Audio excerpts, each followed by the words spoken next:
Was no bang in outer space, but there was a flash.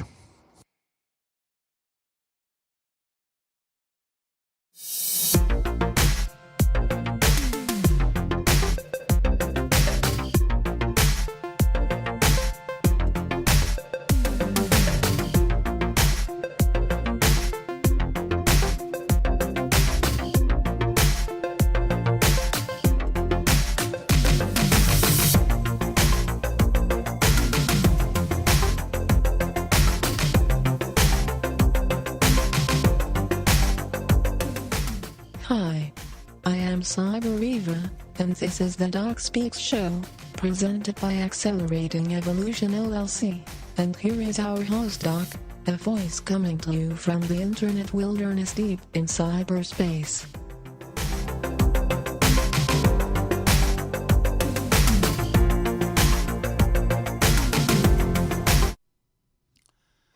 Thank you, Cyberiva, for that wonderful introduction. And this is the Doc Speak Show on Intention Radio and YouTube. And I'm the Doc, a voice that comes to you from the internet wilderness deep in cyberspace. And today's show is going to be dealing with walls, boundaries.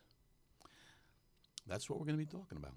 Walls and boundaries. But before we do, I'd like you to subscribe to the show, put us on your subscriber list, also possibly recommend our show to your friends and family, share it. We'd highly appreciate that. We thank you very much if you do, and we thank you if you don't. We're just glad that you're listening to us today. And now we're going to start talking about walls. It seems that people suddenly have a problem with walls. But what does the Bible have to say about walls? We know people often talk about the fact that there are gates to heaven, and there's someone guarding the gate to keep you from coming in. And when we read Dante's Alighieri's Divine Comedy, wow, there's even a gate into hell. So it seems that there are a lot of places where we can find a wall and a gate. Well, we don't have to go too far to see people standing in front of a wall praying. Now, why would you pray to a wall? But people do. In Jerusalem, they pray at the Wailing Wall, a section of the temple. It is the only structure left after the temple was destroyed in 70 AD by Titus, a Roman general, who ended a rebellion and destroyed the temple. So people for 2,000 years have been standing in front of a wall and praying. Yet today, we seem to have a lot of people upset about a wall. And what amazes me is sometimes when we look at the surnames of the people who most resent the wall, somehow are associated with the same people from the same culture that stand and pray at a wall. Now, let's get the definition of what a wall is. A wall is a barrier, it's a partition, it's an enclosure, it's a screen, it could be a panel, a divider, a bulkhead. It could be a fortification, a rampart, a barricade, a bulkhead, a stockade. It's an obstacle, a barrier, a fence, an impedance, a block, a roadblock, a check. That's what a wall, all the definitions or synonyms of a wall. Well, now let's take a look at the barrier definition, the definition of the word barrier. A barrier could be just a territory, a border, a frontier, a borderline, a partition, a fence line, a dividing line, a divide, a division, a cutoff point. So those are the possibilities of a wall and a barrier. So now that we know the definition, let's also take a look at what the Bible has to say about walls and barriers. Now, here is a verse from the Bible, from Scripture, that kind of points to, I guess you might say, what Donald Trump wants to do with his wall. In Ezekiel 8:7, it says, and I quote, "He measured it on 4 sides. It had a wall all around, the length 500 and a width 500, to divide between the holy and the profane."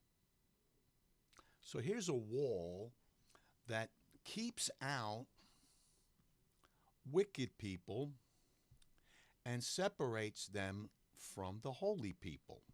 So we could change those and use some synonyms that this particular wall kept out honest people from criminals. Interesting. Donald Trump wants to build a wall to protect us from thugs.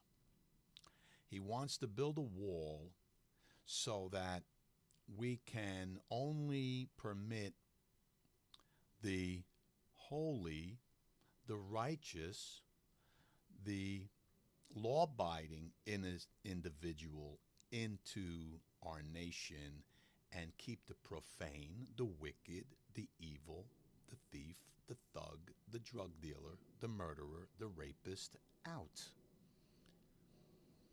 Seems like a smart thing to do.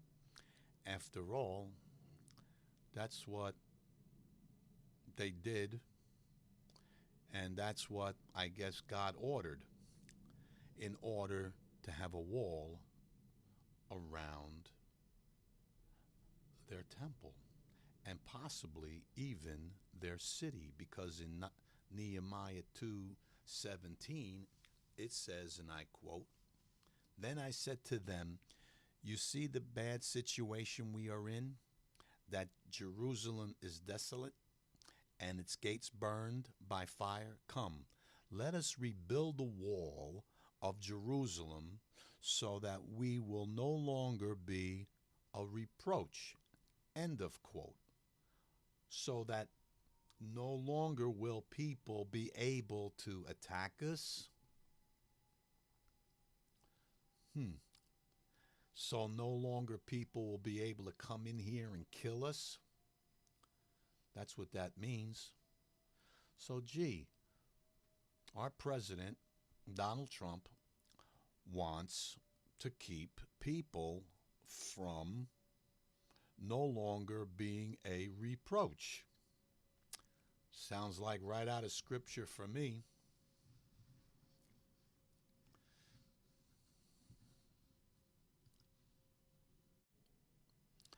Now, here are a few more verses that come out of the Bible in reference to a wall. In Proverbs 25:28, it says, and I quote, "Like a city that is broken into and without walls is a man who has no control over his spirit." Well, he's comparing here a wall and a man with no control of his own spirit. Well, so if a man who has no control over his own spirit, a nation without a wall has no control of its enemies, has no control over people who may want to destroy it, just like the man who has no control over his spirit, he is tempted to do the wrong things. So a wall helps to keep control. Isaiah 26:1, quote, "In that day this song will be sung in the land of Judah. We have a strong city. He sets up walls and rampants for security." Unquote. He sets up rampants for security. A rampant, as I said before, is a form of a wall. So here we have another reason for a wall: security, to keep out those who would want to do us harm. The wall that Trump wants to build isn't to keep people in, like in the Berlin Wall, that was designed to keep people in as well as keeping people out. This wall is to keep out people who would come in to hurt us. Now, why would you oppose of that when here even the Bible mentions that it's a good thing to have a wall to protect you from damage, evil? Zechariah 2:5, and I quote, "For I, declares the Lord, will be a wall of fire around her, and I will be the glory in her midst." End of quote. Well, now here even God says he will be a wall. So obviously walls are not a bad thing. You know, I know if I don't have any walls in my house, I can't hold the roof up. And if I don't have a roof over my head, I'm going to get rained on. So walls are not necessarily a bad thing, as some of our liberal Americans who seem to think otherwise are very foolish in thinking that by not having walls, we're going to be safe. Just the opposite is true. By not having walls, we allow people to enter our country to hurt us. Now, I don't know about you, but if you don't have your door locked at night while you're sleeping, somebody could come in and take care of you while you're unprepared. Is that what the so-called liberals of America want? That people can be sleeping and get murdered because we've allowed criminals to enter our country? That we've created a situation where we're not secure, and yet here it is. The Bible tells us that walls seem to be a good thing. Now, here are a couple of more verses from the Bible. Ezekiel 22:30. And I think this is a very interesting one, and I quote, "I searched for a man among them who would build up the wall and stand in the gap before me for the land, so that I would not destroy it, but I found no one." End of quote. Here is God searching for a man who would build up the wall. Well, it seems that, to me, God has found such a man who would build up a wall.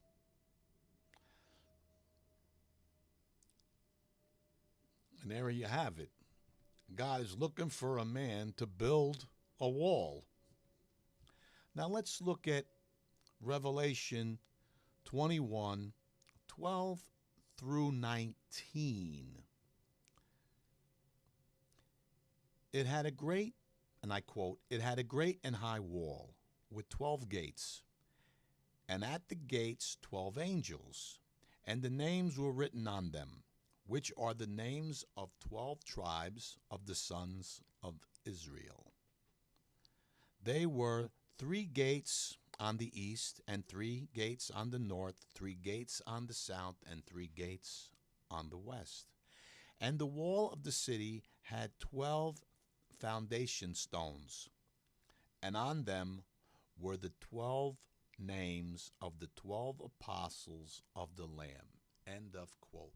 Now, this is a city in the end of Revelation that God is going to create, and it has walls and gates in order to get in. Amazing.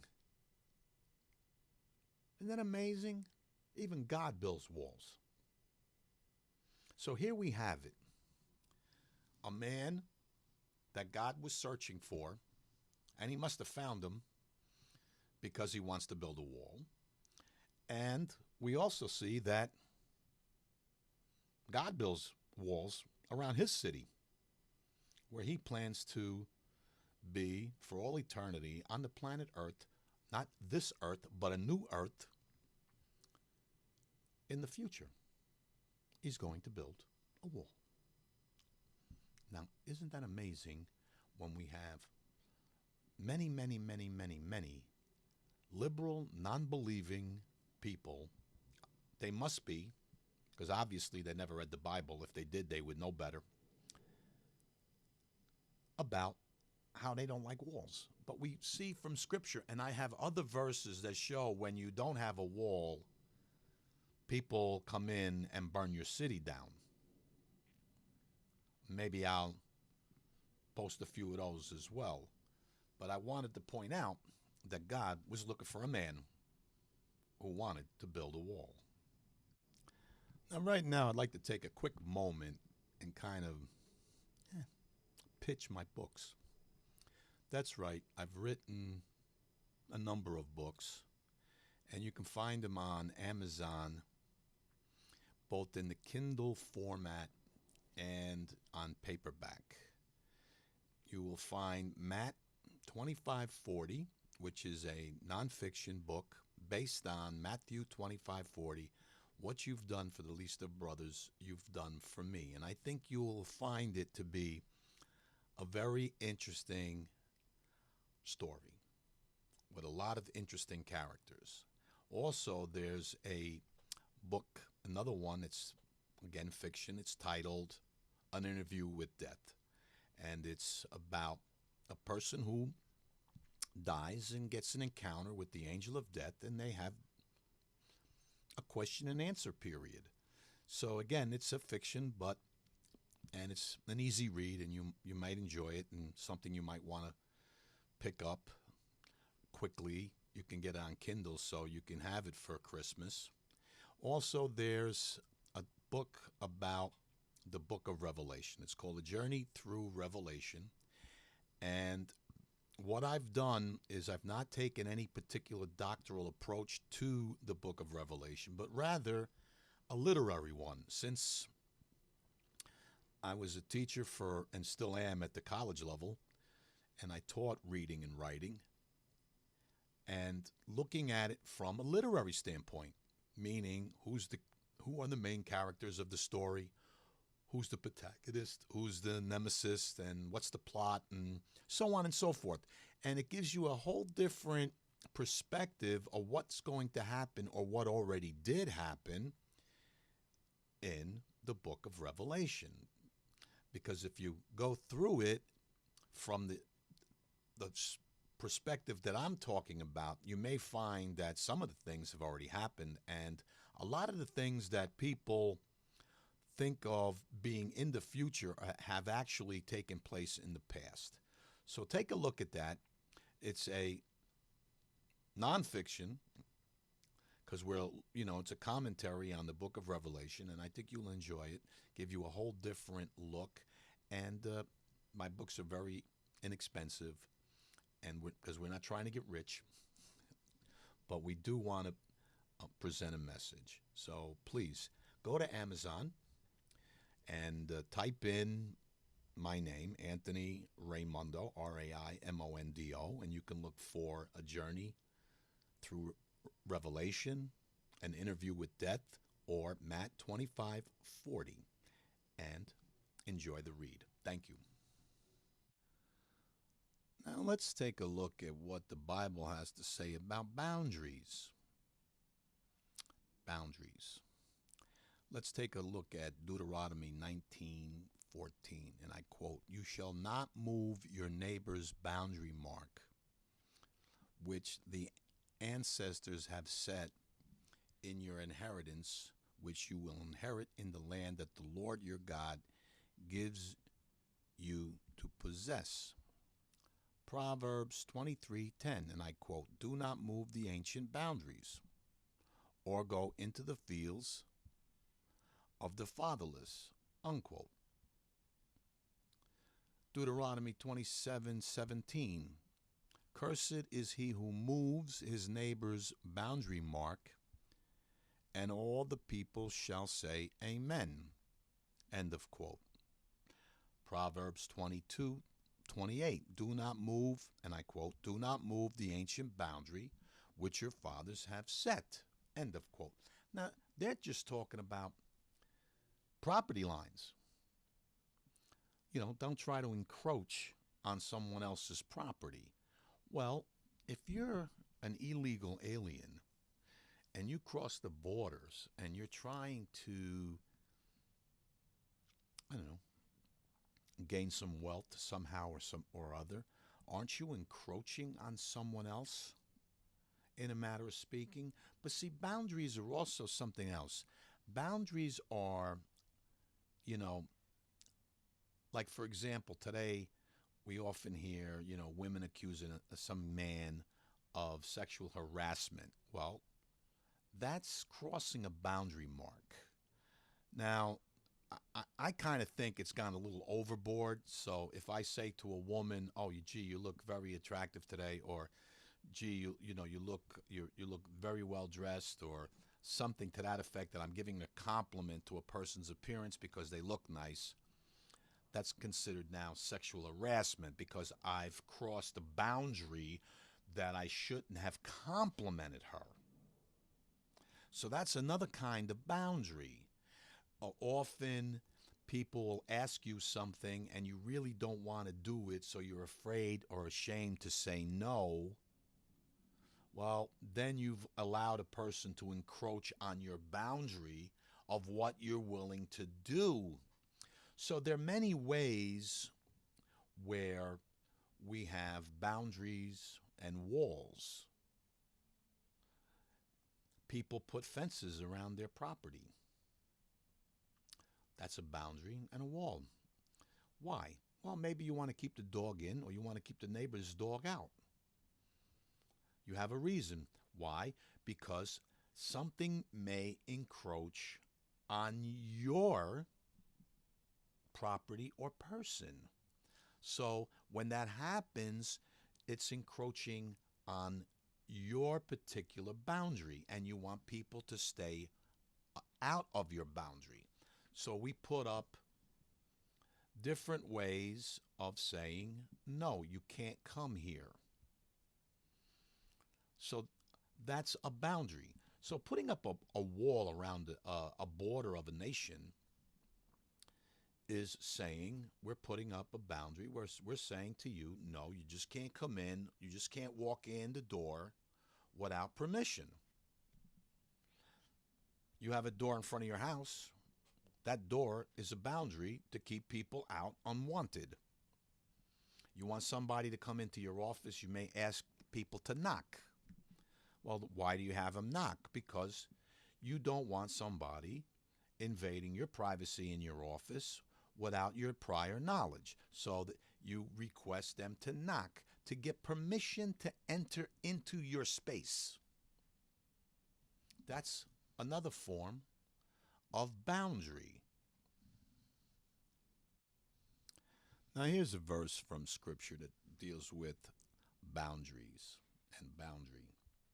Exodus 23:31, and I quote, and this is God speaking, I will fix your boundary from the Red Sea to the Sea of the Philistines, and from the wilderness to the river Euphrates, for I will deliver the inhabitants of the land into your hand, and you will drive them out before you. End of quote. 1 Kings 4:21, and I quote, Now Solomon ruled over all the kingdoms from the river to the land of the Philistines and to the border of Egypt. They brought tribute and served Solomon all the days of his life. End of quote. Now, the United States has borders. On the south, we have Mexico along the Rio Grande. And to the north, we have a border that's been designated between us and the Canadians. So we have boundaries. This is our space. Now, you want to come into our space? You want to come into my room? You need to knock on the door and you need to get permission. You're not just going to walk in. You want to come into my house? You got to ring the doorbell. You got to knock on the door. And if I don't know you, I might not let you in. I may stand at the door and say, can I help you? And if I don't like what you have to say, or you're trying to sell something, I can refuse and say, have a nice day, close the door. I don't have to let you in. Well, it's the same thing with the space of a nation. It has boundaries. These are our boundaries. Now, in order to get into my space, you need to have permission. Now, it's very ironic that people who probably would never let a criminal into their home don't want us to have a wall to keep criminals out of the nation, which is our space as a nation. I don't want people coming into my space, America, without permission. It's that simple. Now, it's a really interesting irony that Mexico has a wall on its southern borders to keep the Guatemalans out, but they don't want us to build a wall to keep them out. That's what you call hypocrisy. So we have people who would refuse someone to enter into their space, into their boundary markers, and yet, ironically, don't want to protect the space of the nation, the population of the people who have the rights to be here, who pay the fees for the maintaining of this nation. Our boundaries. Now, there's other kind of boundaries too, you know. You're standing in line at the grocery market and somebody jumps in front of you. You may or may not, depending upon how many items they have in their hand, say, okay, you can go before me. Or you might say, hey, excuse me, what are you doing? Okay? Because what did they just do? Invaded your space. So we're looking at people who want to invade the space of our nation. They don't want to abide by our rules of first asking if they can enter. By first saying, listen, I'd like to visit your nation. Can I get a visa? Can I enter your country legally? No one's stopping those people. Boundaries. And that's what we're looking at today in the show, between walls and boundaries. Something that keeps people from crossing the line into your space. And that's what we've been talking about. And it's interesting that the Bible has verses just on this very subject. And we also saw that God builds walls, that God's going to have a wall around his throne when he comes to earth a city with 12 gates, 4 walls. Amazing. Very, very amazing that even God builds walls. And that's pretty much the show today. I'm kind of cutting it short because we've covered a lot of ground and lot to think about.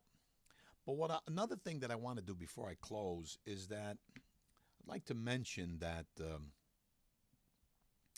I have been ordained a deacon in from Christian Leaders Institute. I've taken classes there and I continue to do so.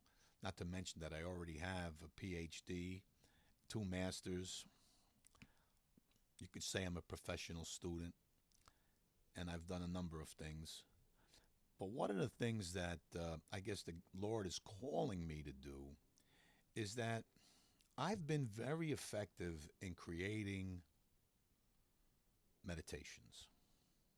Meditations that actually have been able to help people with certain problems. I, for one, with the use of meditation, was able to eliminate absence epileptic seizures. That's what they call it today. When I was a kid, it was called petit mal seizures with the use of meditation. And I've helped a number of people who had more severe seizures, and they've reported that they have episodes less often, and the duration of time less critical, and also their recovery time has been improved through meditation. So, if you have a problem and you'd like to contact me at docspeakshow@gmail.com. I'll repeat that. Send me a little note, text, asking for something, whatever, telling me what your problem is and what you might want help with at the docspeakshow@gmail.com. And if I can put together a meditation for you, I will.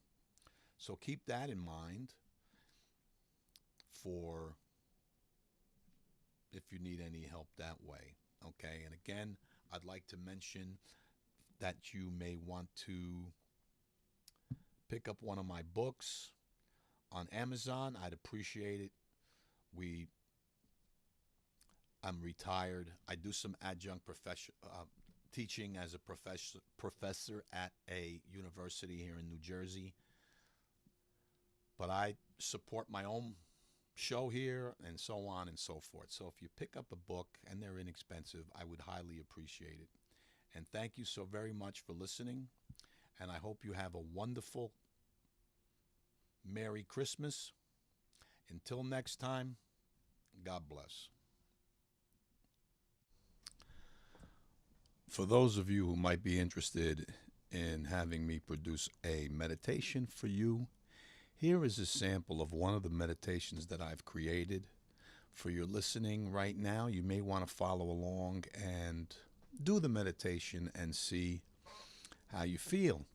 If you do need additional assistance and you would like me to create something for you, please contact me at docspeakshow@gmail.com. Once again, docspeakshow@gmail.com. Now here's the meditation.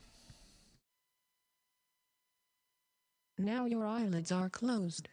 I want you to relax every tiny muscle and nerve in and around your eyelids.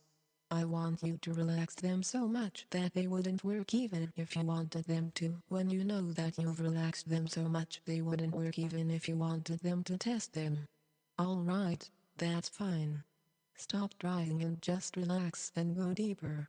Now I want you to focus on your right arm. It is just like your eyelids. It is so relaxed that it cannot move. It is so very relaxed that you don't even want to move it. Now your right arm is resting on your leg, so you feel it touching your leg, and it sends a wave for relaxation from that point to every part of your body.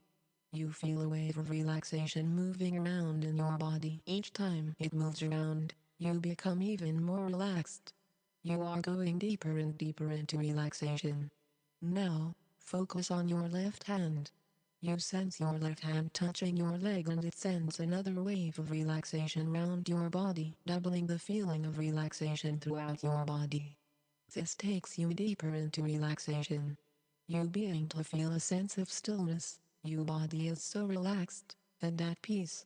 Now we are going to relax the mind and bring it to the same sense of relaxation as the body. Imagine a blackboard like the ones in school. Now imagine the numbers 9, 8, 7, 6, 5, 4, 3, 2, 1 on the blackboard in yellow. Now begin to erase each number starting with 9, working back to 1. As you do, you become mentally relaxed, and the only thought that you will be concerned with will be the sound of my voice.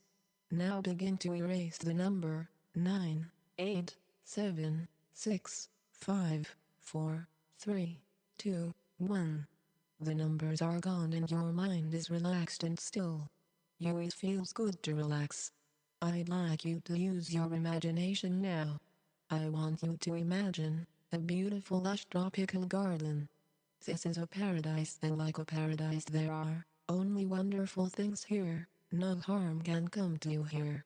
This is your garden, it was made just for you. You're lying on a soft grassy area next to a beautiful stream. You're gazing at the blue sky above.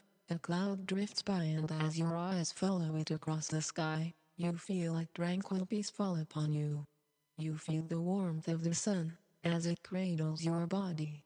The water from the stream bubbles past you as its pleasing melody soothes you.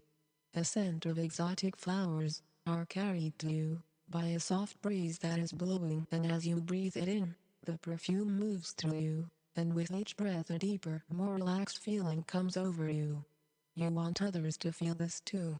It is a wonderful feeling, a peaceful feeling.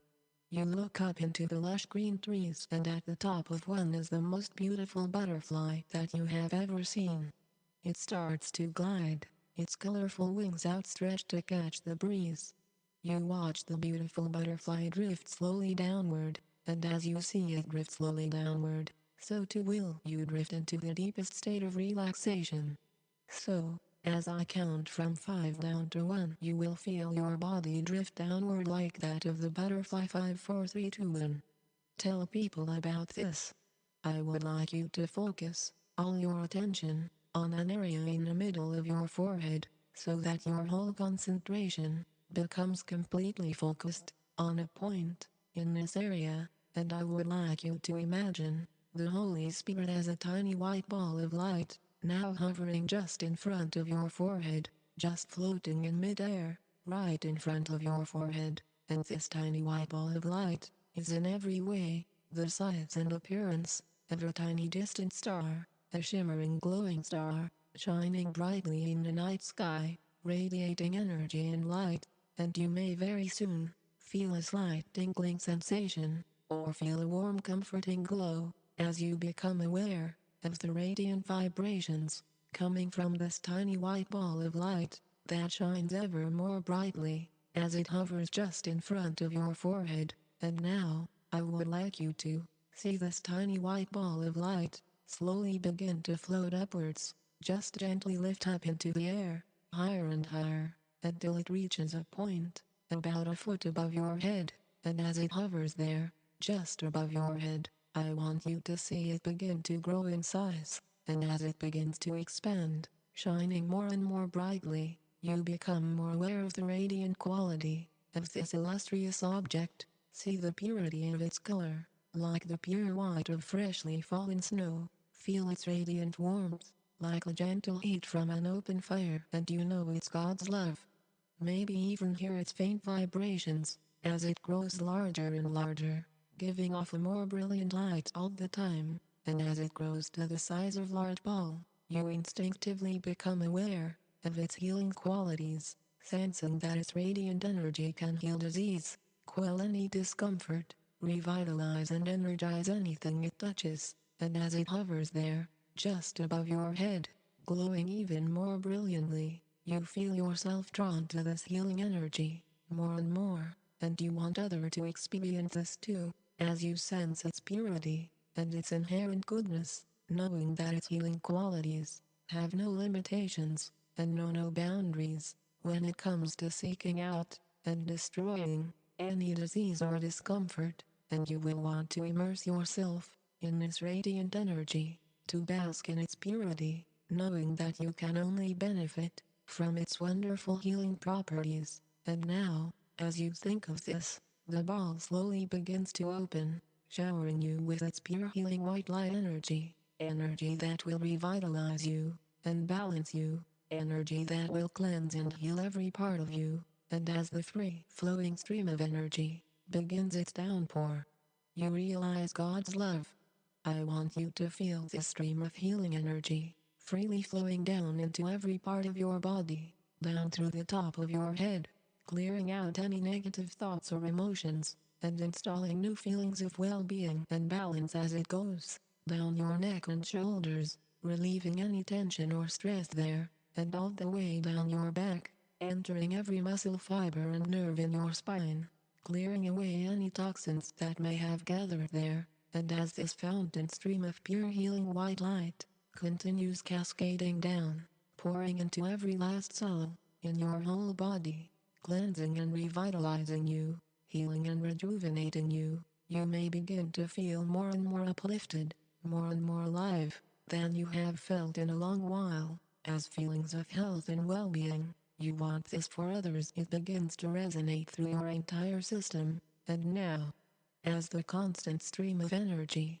continues to pour into your body, just see this pure healing white light energy as God's love, freely flowing into every organ in your chest and stomach, cleansing every artery and vein, purifying the air in your lungs, strengthening every muscle and bone, as it continues its free flow down into your lower body, into your legs, and all the way down to the tips of your toes, clearing any wastes or debris on the way. And at this point, you may wish to concentrate the flow of energy on a certain part of your body, a part that maybe needs a lot of healing, and I will leave you for a short time, so that you can direct the flow of energy to where you need it the most. And now, as you continue to allow this pure healing white light energy, this free-flowing radiant white light, to permeate every part of you, clearing any blockages, cleansing and purifying every part of you, and I want you to imagine that the ball above your head has now grown even larger in size, to about 3 feet in width, so that its endless downpour of healing energy has now completely enveloped your entire body, so that you are now immersed, from the top of your head to the tip of your toes, in this radiant healing white light energy, completely bathed in this pure source of radiant energy that continues its free flow in and around your body, bringing you wonderful feelings of health and vitality, and the knowledge that any time you can visualize this white light energy entering your body and healing every part of yourself, you will continually experience these feelings of health and well-being in your mind, body and spirit, and you want it for others. Now as the healing process is completed, I want you to see the mass of energy above your head shrink to the size of a large ball again, and the downpour of energy begin to slow down, slower and slower, until it finally comes to a stop, as the large ball above your head gently closes, leaving you radiating with feelings of health and vitality, and a feeling of well-being all over. And at this point you will notice how much better you feel, both physically and mentally, as well as a feeling of being emotionally uplifted. And as this wonderful healing process comes to its conclusion, I want you to imagine the large ball, still floating above your head, slowly begin to shrink in size, smaller and smaller, back to the size of a tiny distant star. Then let it begin to descend, gently floating down, back to the area just in front of your forehead, where it becomes absorbed back into your consciousness, and you will become more aware and more aware of how uplifted and revitalized you feel as your whole system, your mind and body, has been purified and cleansed in this wonderful holistic healing process that you can continue as and when you need to. Your mind and body are now at peace and still, and you know that you can quiet your mind anytime you want to. You are control of your mind and you can bring it to this place of peace, quiet and stillness whenever you wish. All you need to do is look at light for a second and you will return to this place of peace and health. You see a beautiful light blue cloud moving toward you. You feel a greater sense of peace as the cloud moves toward you. It surrounds you and you feel an even great sense of peace, stillness and relaxation. You become aware that this cloud now places a protective shield around you. Only happy thoughts can come through it.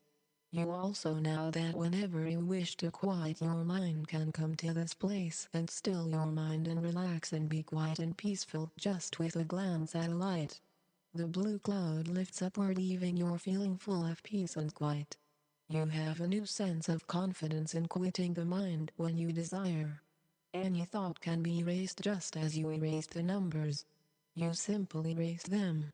You are full of confidence of your ability to enter into a state of peace and relaxation anytime you feel a need to erase thoughts from your mind. You also are confident that only those thoughts that you find pleasing, happy, joyful, and prosperous will enter into your mind. Those unwanted will be erased to maintain the state of peace. Now I will count to 5. When I get to 5, you will open your eyes knowing Christ loves you and you love him, and you can return to this garden of peace whenever you wish, just by looking out of thinking of a light. You will also have the control to erase unwanted thoughts and to enter into the state of relaxation, peace and stillness whenever needed. Only happy peaceful product thoughts can remain in your mind. The word or image of a light will remove any uncomfortable or stressful thoughts. 1, 2, 3, 4, 5. Open your eyes, knowing Christ loves you and you love him, and he is in control of erasing unwanted thoughts and to enter into peace and quiet whenever you wish. Your mind is at peace with happy, joyful, loving, prosperous thoughts.